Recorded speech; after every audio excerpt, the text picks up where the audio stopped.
The glamorous face of Queen Nefertiti, who could have been the mother of King Tutankhamun, has been brought to life using the latest 3D imaging technology.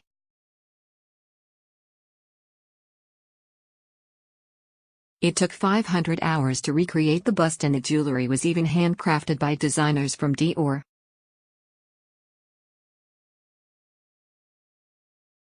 However, the color of the 3,400-year-old queen's skin has raised controversy, with people claiming she would not have been so fair in real life.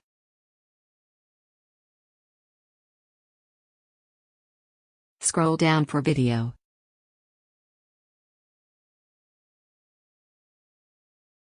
Scientists from the University of Bristol digitally mapped the face of the ancient queen, which will be aired on the U.S. Travel Channel's Expedition Unknown on Wednesday night.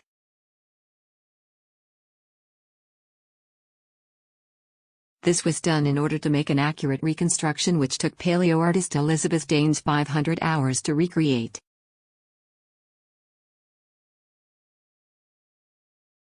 The extraordinary sculpture provides an accurate depiction of her appearance in life and bolsters the theory that the mummy of King Tutankhamun's biological mother, nicknamed the Younger Lady, is also Queen Nefertiti.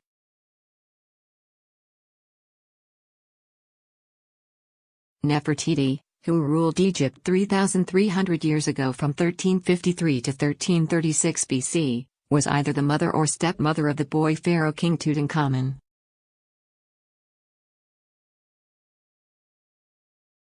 Her full name, Nefertiti Nefertiti, means beautiful are the beauties of Aden, the beautiful one has come.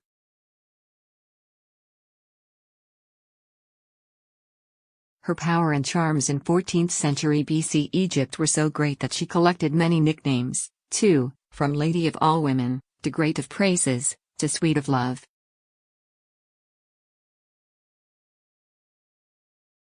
Egyptologist Dr. Aidan Dodson of Bristol University received permission from Egypt's Ministry of Antiquities and the Egyptian Museum to remove the protective glass case covering the mummy to examine the mummy.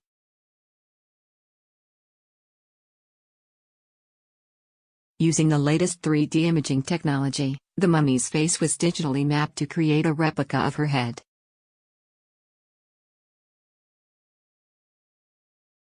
However, some Twitter users questioned the color depiction of the ancient queen's skin.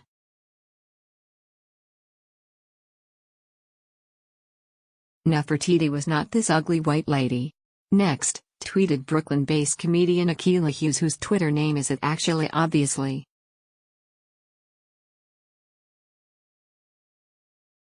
The hashtag Today Show really had the audacity to make Queen Nefertiti look like a white woman, tweeted beauty writer at Babyfaced Hats.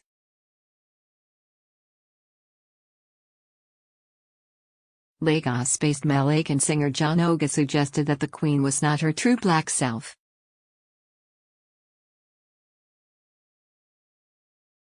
When you leave your history to the hands of white people to help examine and reconstruct, why won't Queen Nefertiti come out looking like a ghost, not resembling her true black self, he tweeted.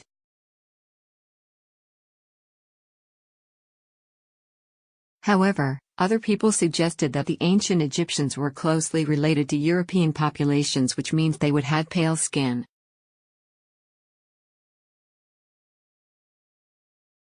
The Egyptians showed themselves with a range of different skin colors, from light brown to red, yellow and black.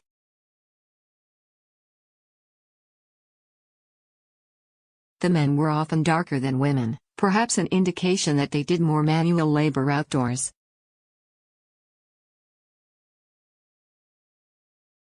Experts say the face seems to be consistent with ancient representations of Nefertiti.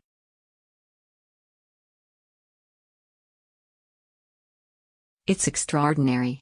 When taken alongside the latest reading of the genetic data, this provides us with truly exciting evidence that the mummy of the Younger Lady is none other than Queen Nefertiti herself, said Dr. Dodson.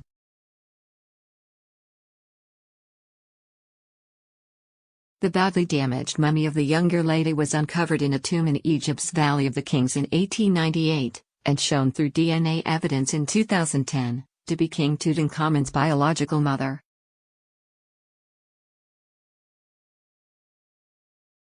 Nefertiti is remembered as one of the most beautiful women in history, but her accomplishments are anything but skin deep, said Mr. Gates.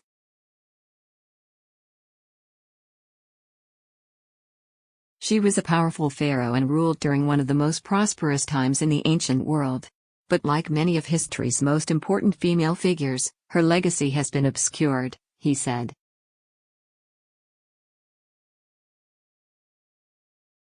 As well as marrying a king, Pharaoh Akhenaten, she was probably born the daughter of another pharaoh, and possibly ruled alongside Tutankhamun.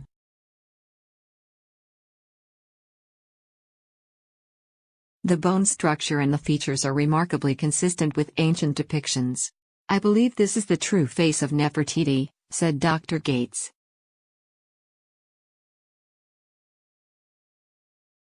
Even the jewelry on the bust was handcrafted by designers who work for Dior, said artist Elisabeth Daynes.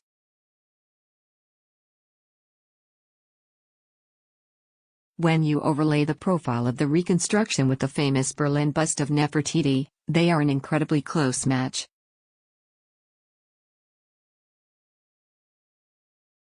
Nefertiti's own death is shrouded in mystery.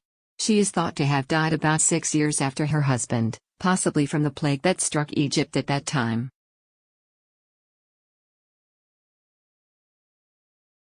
In 1331 BC, Tutankhamun changed his name to Tutankhamun and moved the Egyptian capital to Thebes, where he died in 1323 BC.